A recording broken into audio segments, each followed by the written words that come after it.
Jeans প্যান্টের একটা ফজিলত রয়েছে, আমি খুঁজে খুঁজে বের করছি 3টি ফজিলত জিন্স প্যান্টের। কেউ যদি জিন্স প্যান্ট পরে তাহলে বসে বসে প্রস্রাব করা যায় না, ঠিক কি না? 2 নাম্বার ফজিলত, জিন্স প্যান্ট যদি কেউ পরে তাহলে তার যৌবন নষ্ট হওয়ার সম্ভাবনা রয়েছে। মেডিকেল সায়েন্স বলে এত শক্ত এত কঠিন কাপড় যদি শরীরে আবৃত থাকে তাহলে তার কোষে যখন আঘাত গুলানো হয় আস্তে আস্তে তার এই যে যৌবন শক্তি দুর্বল করে দেন কে? এটা আমাদের হাতের কামাই। যহরাল ফাসাদ ফিল বাররি ওয়াল বাহর, যা কিছু হয় আমাদের ক্ষতি আমরাই করি। চিল্লায়া বলেন ঠিক কি ঠিক না? প্রিয় ভাইরা আমার, দেখেন ওরা কিভাবে ষড়যন্ত্র করছে। খুব গভীর মনোযোগ আমার দিকে আকর্ষণ করতে হবে, আমার কথার দিকে আপনাদের শ্রবণ শক্তিকে ফিরিয়ে দিতে হবে। ওরা দেখেন 1 নাম্বার সর্বপ্রথম ষড়যন্ত্র করছে নামাজ থেকে দূরে রাখবে। ওরা 1 নাম্বার ষড়যন্ত্রে কিন্তু সাকসেস। মুসলমান যুবক জিন্স প্যান্ট পরে কি পরে না? আর দেখবেন যারা জিন্স প্যান্ট পরে রাস্তা থেকে মসজিদের সামনে থেকে হেঁটে যাবে, আপনি নামাজের জন্য দাওয়াত দিবেন, আসো বাবাজি নামাজ পড়ে যাও, একটা সুন্দর করে একটা কথা আপনাকে শোনায় দেবে, নসিহত করে দেবে, বাবাজি বলছেন তো ভালো কথা, কিন্তু প্যান্ট পবিত্র না, ঠিক কিনা? কি কথা বলে কিনা? আমার প্যান্ট পবিত্র না। উল্টা যদি প্রশ্ন করেন কেন পবিত্র না, জবাবে বলবে আমি তো পশুর মতন দাঁড়িয়ে দাঁড়িয়ে প্রসাদ করি, এমন একটা প্যান্ট আমাকে আমার বাবা মা ছোটবেলা থেকে পড়াইছে, ঈদের সময় অল্প দামে এই জিন্স প্যান্ট কিনে দিয়েছে, এই কারণে আমি এখন জামা পাঞ্জাবি পরতে পারি না। মাদ্রাসায় বাবা মা আমাকে পড়ায় নাই, মাদ্রাসা বাড়ির পাশে ছিল কিন্তু স্কুলে ভর্তি করায় দিছে, স্কুলে পড়ার কারণে আজকে আমি সুন্নতি লিবাস আমার শরীরে বহন করতে পারি নাই, এই কারণে আমার এই প্যান্ট পরতে, আমার পাঞ্জাবি পরতে লজ্জা হয়, আমি এই জন্য জিন্স প্যান্ট পরি। এমন একটা প্যান্ট পরি যেই প্যান্ট পরলে বসে প্রস্রাব করা সম্ভব নয়, দাঁড়িয়ে দাঁড়িয়ে গরু ছাগলের মতন প্রস্রাব করতে হয়। প্রিয় ভাইরা আমার, 1 নাম্বার কাজ ওদের সাকসেস হয়ে গেল, নামাজ থেকে দূরে সরাই নিছে। 2 নাম্বার, মুসলমান জনসংখ্যা যদি কমানো যায় তাহলে ওরা কোনোদিন বাতিলের সামনে, ইহুদি খ্রিস্টানদের সামনে ওরা মাথাকে উঁচু করে কথা বলতে পারবে না। এই কারণে ওরা যৌবন শক্তি নষ্ট করার জন্য উঠে পড়ে লেগেছে। যৌবন শক্তি যাতে নষ্ট হয় এই জন্য এত শক্ত একটা প্যান্ট তৈরি করে দিয়েছে। মুসলমান যুবক যখন এই প্যান্ট পরে ঘুরবে অকাল বয়সে তার যৌবন হারিয়ে ফেলবে। তার এই যৌবন হারিয়ে যাওয়ার কারণে মুসলমান সন্তানের জন্মবংশ এই ধারা কমে যাবে। চিল্লায়া বলেন ঠিক কি ঠিক না? আর মুসলমান সংখ্যা যখন কম থাকবে, ইহুদি খ্রিস্টানদের ওদের মুসলমানের মেমোরি ভিতরে পশ্চিমা কালচার ঢুকাইতে ওদের জন্য সহজ হয়ে যাবে। চিল্লায়া বলেন ঠিক কি ঠিক না? 3 নাম্বার ফায়দা, জিন্স প্যান্টের ফজিলত বলতেছি। 3 নাম্বার ফজিলত হলো জিন্স প্যান্ট পরলে নাভিটা উন্মোচন হয়ে যায় আর টাকনুগিরা ঢেকে যায়, ঠিক কি ঠিক না? অথচ রাসূলুল্লাহ সাল্লাল্লাহু আলাইহি ওয়াসাল্লাম বলেন, এ মুসলমান যুবকরা শোনো, তোমরা কোনোদিন তোমাদের টাকনুর নিচে কখনো কশিনকালেও তোমাদের কাপড়, লুঙ্গি, পায়জামা, ট্রাউজার অর্থাৎ পরনের যে কাপড় টাকনুর নিচে তোমরা নামাইও না। এই হুকুম দিছেন কে? আল্লাহ রাসূলের মাধ্যমে তার উম্মতকে জানায়া দিবেন। উম্মতকে জানায়া দেন, ইয়া রাসূলুল্লাহ, হাবিবাল্লাহ, জানায়া দেন যদি কোন মুসলমান যদি তার টাকনুর নিচে লুঙ্গি, পায়জামা, ট্রাউজার পরে তাহলে তার আমল সবকিছু নিঃশেষ হয়ে যাবে। ঘরের নিচে যদি আগুন ধরায়া দেওয়া হয় উপর মনে হয় খুব ভালো থাকবে, টাকনুর নিচে যদি কবিরা গুনার মাধ্যমে আগুন জ্বালিয়ে দেন তাহলে সমস্ত শরীরের যত নেক আমল আছে ধুয়ে মুছে সব সাফ হয়ে যাবে। বলেন নাউজুবিল্লাহ। তাহলে আমরা আলোচনার মাধ্যমে কি বুঝলাম? যে যুবক ভাইয়েরা, মুরব্বী ভাইয়েরা টাকনু ঢেকে পায়জামা, লুঙ্গি পরতে পারবে, অসুবিধা কি? পড়তে পারবে? পড়তে পারবে নাকি পড়া যাবে না? কি পড়া যাবে? টাকনুর নিচে, এই যে টাকনুর নিচে পায়জামা পরার জন্য ওরা কি করছে? জিন্সের প্যান্ট তৈরি করে দিচ্ছে। আর জিন্সের প্যান্ট পরলে কি হয়? নাভির উপরে উঠানো যায় না, নাভির নিচে থাকে। আচ্ছা, নাভির নিচে এটা কি ফরজ নাকি ওয়াজিব? হ্যাঁ, নাভির নিচে যদি লঙ্গি নেমে যায় তাহলে কি ফরজ তরফ হয় কি হয় না? সমস্ত ইমামদের মতে নাবি নিয়ে মতানৈক্য রয়েছে ফিকহে মাসালার ভিতরে, তবে নাবির নিচ এটা ফরজ এটা নিয়ে কোনো মতানৈক্য নাই। নাবির নিচে যদি কোনো অপর মুসলমান এক মুমিন আর এক মুমিনের যদি নাবির নিচের অংশ দেখে, সে কেমন যেন তাকে উলঙ্গ অবস্থায় দেখছে, বলে নাউজুবিল্লাহি মিন যালিক। তার মানে আপনি উলঙ্গ চললে যেই গুনাহ হবে, আর নাবির নিচে আপনি লঙ্গি পায়জামা নিচে নামায়া আপনি গোসল করতে আসবেন, অপর ভাই দেখবে সে কেমন যেন আপনাকে উলঙ্গ অবস্থায় দেখছে, আপনার ফরজ তরফ হয়েছে, কবিরা গুনাহ নিয়ে বাড়িতে ফিরছেন, নাউজুবিল্লাহি মিন যালিক। তাহলে ওরা কি আমাদের এই সমস্ত কাজ দেখছেন কত নিগূঢ়, কত গভীর ষড়যন্ত্র করে মুসলমানদেরকে ওরা বাতিলের দিকে আবদ্ধ করতেছে।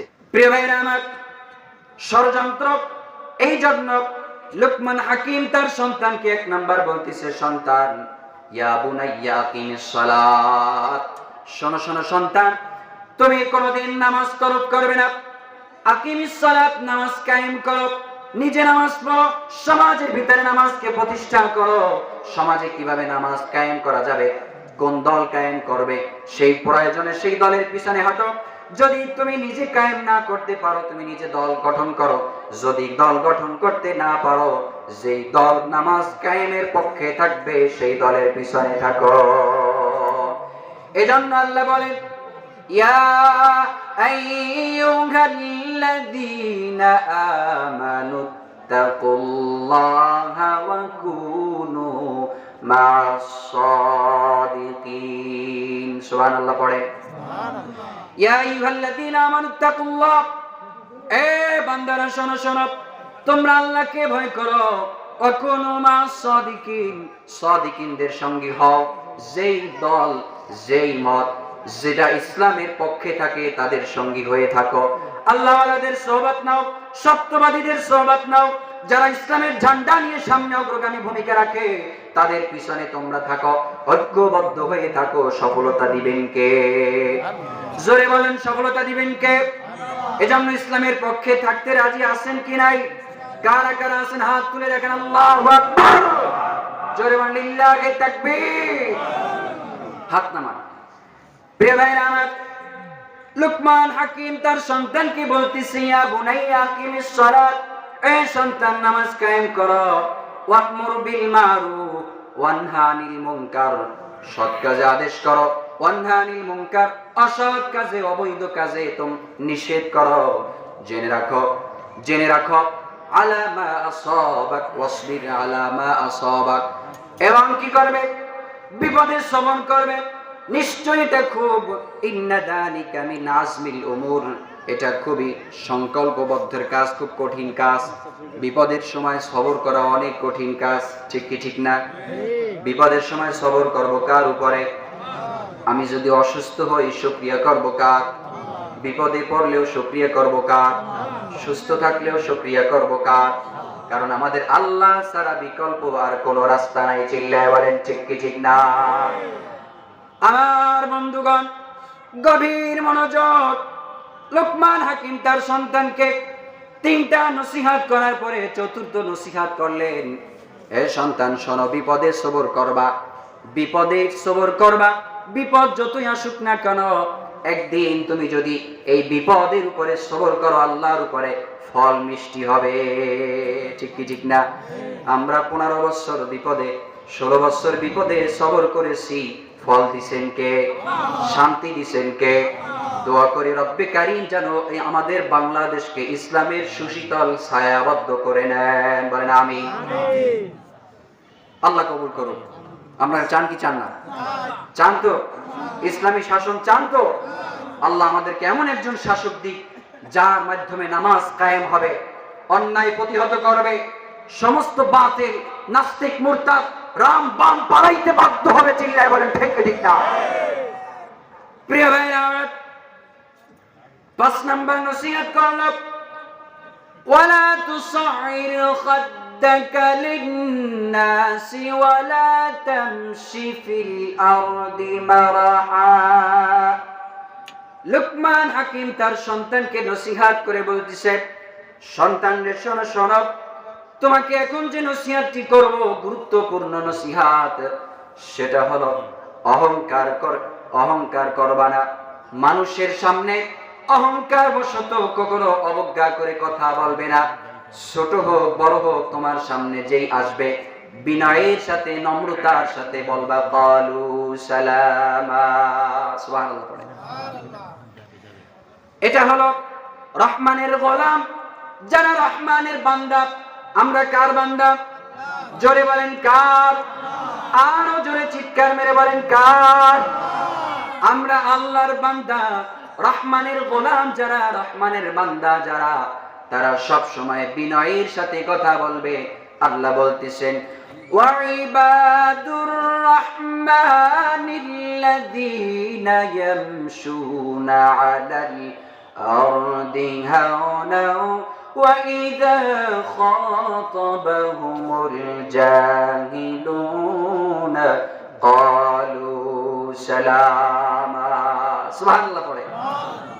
রহমানের বান্দার এক নাম্বার বৈশিষ্ট্য, রহমানের বান্দাকে যদি কেউ গালাগালি দেয়, কোন জাহিল যদি তার উপর আক্রমণ করে, কথা বলে, অকৃতজ্ঞ কথা বলে, অকৃতকার্য কথা বলে, রহমানের গোলামের বৈশিষ্ট্য হলো তাকে উল্টা গালাগালি দিবে না, বরং তাকে বলবে ক্বালু সালামা। সে বলবে তোমার উপরে শান্তি বর্ষিত।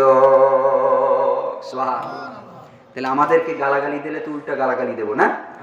আমাদের যদি বাপ তুলে গালাগালি দেয়, তাহলে আমরাও তো মা বাপ দাদা দাদি গোষ্ঠী সহ উল্টাই দেবো। ঠিক কি ঠিক না? এটা কি রহমানের গোলামের বৈশিষ্ট্য না? বরং কি করব, আমাকে যদি কেউ গালাগালি দেয় আমি তার জন্য হেদায়েতের দোয়া করে দিব। আর আপনি যদি এক ভাইকে, এক মুমিন ভাই যদি রাগের বশত গালাগালি দিয়ে ফেলে, আপনি যদি তাকে বলেন আল্লাহ তোমার উপর রহমত বর্ষণ করুক, আল্লাহ তোমাকে ভালো রাখুক, তোমাকে হেদায়েত দান করুক, ওই ভাই কি আর গালাগালি দিবে? পরবর্তীতে যে আফসোস করবে, আয় কি কাজটা করলাম, হ্যাঁ কি কাজটা করলাম, আমি এত কঠিন গালাগালি দিলাম কিন্তু আমাকে একটা টু শব্দ না করে আমার জন্য দোয়া করছে। সুবহানাল্লাহ। এইটা হলো রহমানের গোলামের বৈশিষ্ট্য। আল্লাহু আকবার। এর নাম ইসলাম। এর নাম কি? এই বৈশিষ্ট্য আসছে কোথা থেকে? এই বৈশিষ্ট্য আসছে সেই মসজিদে নববীর মুহাম্মদে নূরে কাউনাইন সাইয়্যিদুল মুরসালিন সাল্লাল্লাহু আলাইহি ওয়াসাল্লামের ধারাবাহিকতা। ঠিক কি ঠিক না? প্রিয় ভাইরা আমার আলোচনার শেষ পয়েন্ট, সেটা হলো লোকমান হাকিম তার সন্তানকে বলতেছে, এ সন্তান শোনো শোনো, তোমাকে বলছি কখনো অহংকার করবে না। এবার আমরা একটু তাফসীরের ঘটনার দিকে চলে যাই। আমাদের পৃথিবীর ভিতরে 4 জন বাদশা ছিল। কয়জন? এমন বাদশা, যেন তেন বাদশা নয়, তাম পৃথিবী বাদশাহিত্য করছেন। 1 নাম্বার হলো জুলকারনাইন। 1 নাম্বার কে? 2 নাম্বার হলো পয়গম্বর সুলাইমান। 3 নাম্বার হলো ফেরাউন। 3 নাম্বার কে? আমাদের ফেরাউন বিদায় হয়েছে কি হয় নাই? যত ফেরাউন কিয়ামত পর্যন্ত আসবে, সময়ের আবর্তনে, কালের বিবর্তনে পরিবর্তন করে দিবেন কে?